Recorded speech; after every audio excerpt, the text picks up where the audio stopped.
The following is a podcast from a qualified senior care provider heard on the Answers for Elders radio show.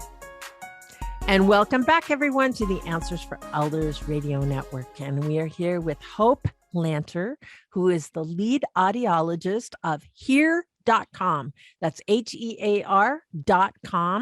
And our listeners are kind of probably are learning about my story. And obviously, I chose to go with your organization just because mainly not only the service was amazing, but also the technology of what your product does, because you guys actually have like the most superior product in the industry. And that's the part that I think was really, really appealing to me. And there was things that my hearing aids can do that I had no idea about. So tell us a little bit, Hope, of where we've come with hearing aids. It's kind of interesting.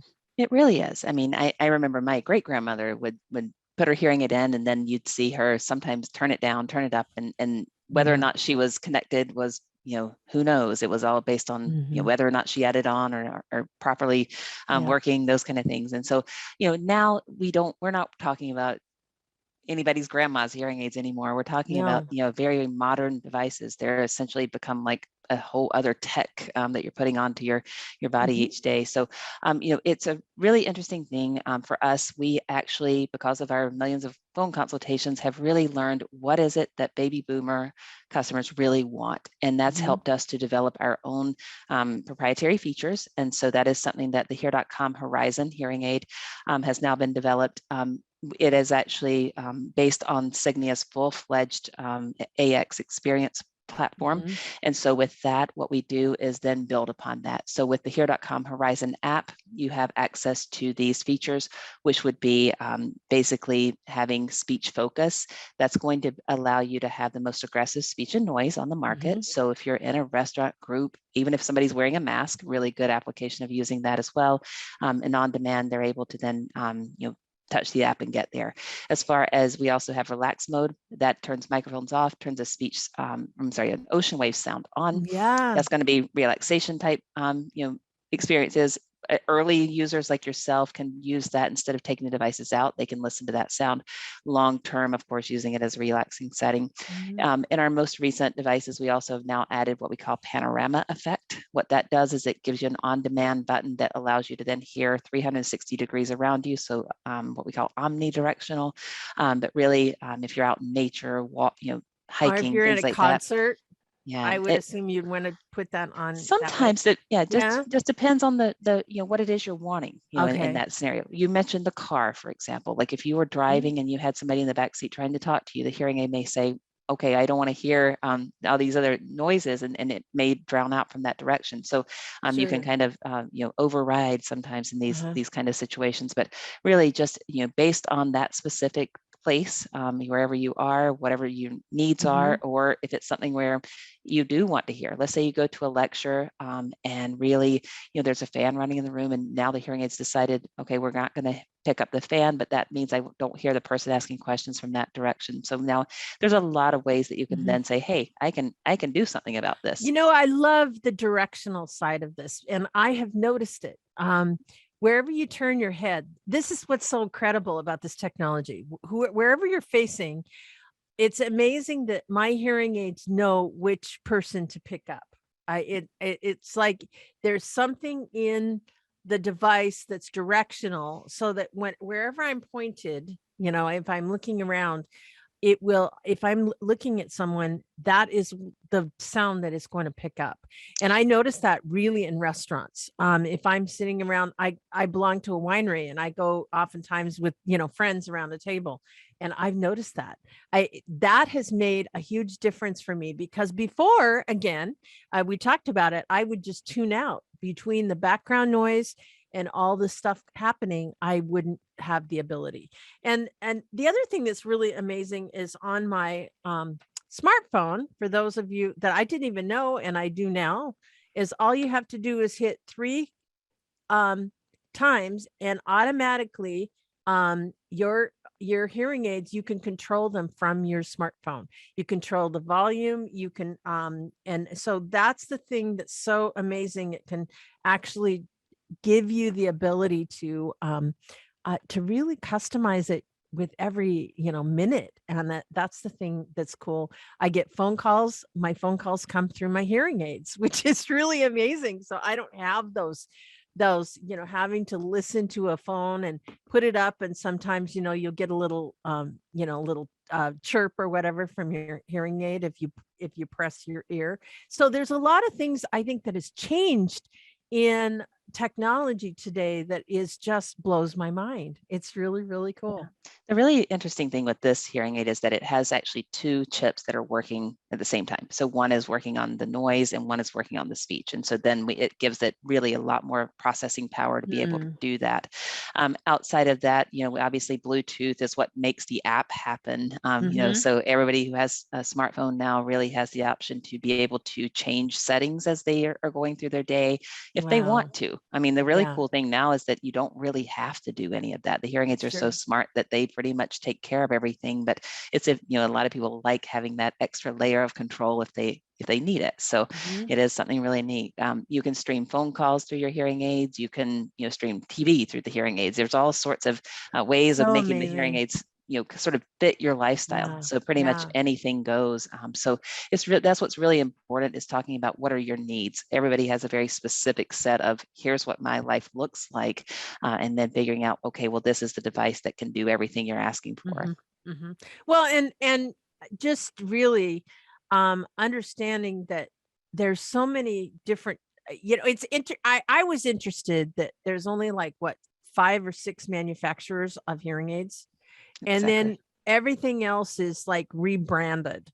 So, the fact that these platforms come out and then organizations like you guys and there's other ones out there, but you guys really, I think they say 5X was the top when I first learned.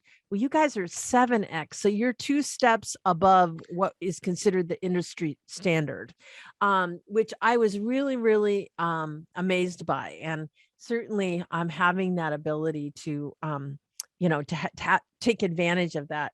To me, it was worth the investment in my hearing aids. And, I decided to, pay the top dollar just because I wanted to. But really, the financing of them makes it so affordable that it's crazy not to do something that's going to last a lifetime. So that's the way I looked at it. Yeah, absolutely. And I think that makes a difference, in terms of understanding, that it is such an impact to your overall quality of life and, the daily experiences and everything like that. So, everybody has obviously a different set of needs, a different set of, sort of, here's what I want and expect out of the device. So, obviously there's a lot of technology options, in terms of levels and everything like that. But, now we have pretty much all levels are able to stream phone calls. We have the Bluetooth capability. The way that those devices work in noise is going to be your biggest difference. So, if you have a lot of a very fast-paced, active lifestyle, then, those higher end technologies are going to do a better job there. Right. And I have to listen for a living. Just, so it was important. Now, the other thing, obviously, too, is I remember back in the olden days, I say, when my mom wore hearing aids, if she got they would order them based with her prescription and they couldn't change them. She'd have to buy a new pair to upgrade. It doesn't work that way anymore. And so the nice thing about it is it's actually controlled in through an audiologist when you go in, and they can adjust those. And one of the things that was really cool is that I actually, when they first fit me, I came back a week later and then another week later, just to make sure that they tweak them just a little bit to make sure that, how are you experiencing this, helped me through the process. And so that's something I think that not everyone is aware of. Yeah. And then the hearing aids initially are set to your test results, and that's something that, yes, that gets you very much right there, very close to the prescription level. But then there are some little minor tweaks that may need to be made to kind of fit the rest of you, because we all know that, we compare it to kind of like how much salt do you want on your food. Everybody has a little bit different level of what they prefer there. So that can make a big difference with it. But yeah, I mean, there's a lot of preference-based kind of things that we can do now. The same device, like the type that you have, where it does go over the ear, but a very thin wire there, we can change the speaker on that. If your hearing got worse, you could change that with it, and adjust it. There's a lot that can be done there to really make sure that it fits you for a very, very long time. Well, and I think the other thing, Hope, that I found, which was really amazing, is like after the first week, I was hearing sounds, the spectrum of sound so uniquely and so amazingly that sometimes my brain had to adjust, because I was like hearing these high, it sounded almost, I said, it sounds kind of tinny. I used the word. And of course, the audiologist said that's really, really common. I'm going to dial it back a little bit so that you weren't going to hear that. But what I want you to do is when you come back next week is let's see how you do. I'm not going to take it all away. And it was interesting because the second week, then I had her go ahead and put it back up to where it was. So obviously, a lot of it has to do with your brain adjusting. Is that, I mean, I'm sure that that's really common. Exactly. And that's, we have an article on our website that says, slow and steady wins the race. And so I think that that's what's important, is that, I compare it oftentimes to walking into a pitch black room and flipping on a light switch. Your immediate reaction to that is going to be, turn it off. That's too bright. It's too much for me. And then if we were to dim that, let's say we put it at about halfway on, and you'd say, well, that's better. I can handle that. But after a while, you'd realize, you know what? I'm not actually walking around this room as comfortably as I might if I could see a little better. And we know that with hearing, it takes a little bit of time, and then your brain kind of adjusts to it and says, wow, I wouldn't want to miss any of this. And so it is something that your brain actually has to learn to hear again.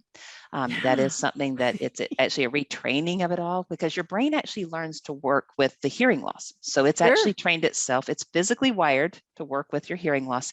And then it takes about a month into there. And what we know from imaging studies is that the brain physically rewires itself to work with new sound. So it's actually learning to say, okay, I trust that this sound will be here and that I will be able to use it. So it has to kind of say, this isn't a fluke. It's like saying I had back pain for 10 years and I didn't this morning. I'm not trusting it yet. So your brain learns, what is expected and how our body is working based on what information we're giving it. So that does take time, but it is certainly something that once it learns it and hears it, then everything works a lot better. And in our next segment, we're going to talk about that human factor. I think what we want to do is really talk a little bit more about, how to adjust, how easy it is, but even more so, just go into a little bit more of why not wait, or why wait, why not wait. And the point is, I guess, Hope is going to be right back with us right after this. Answers for Elders radio show with Suzanne Newman hopes you found this podcast useful in your journey of navigating senior care. Check out more podcasts like this to help you find qualified senior care experts in areas of financial, legal, health and wellness, and living options. Learn about our radio show, receive promotional discounts, and meet our experts by clicking on the banner to join the Senior Advocate Network at AnswersForEldersRadio.com. Now there is one place to find the Answers for Elders.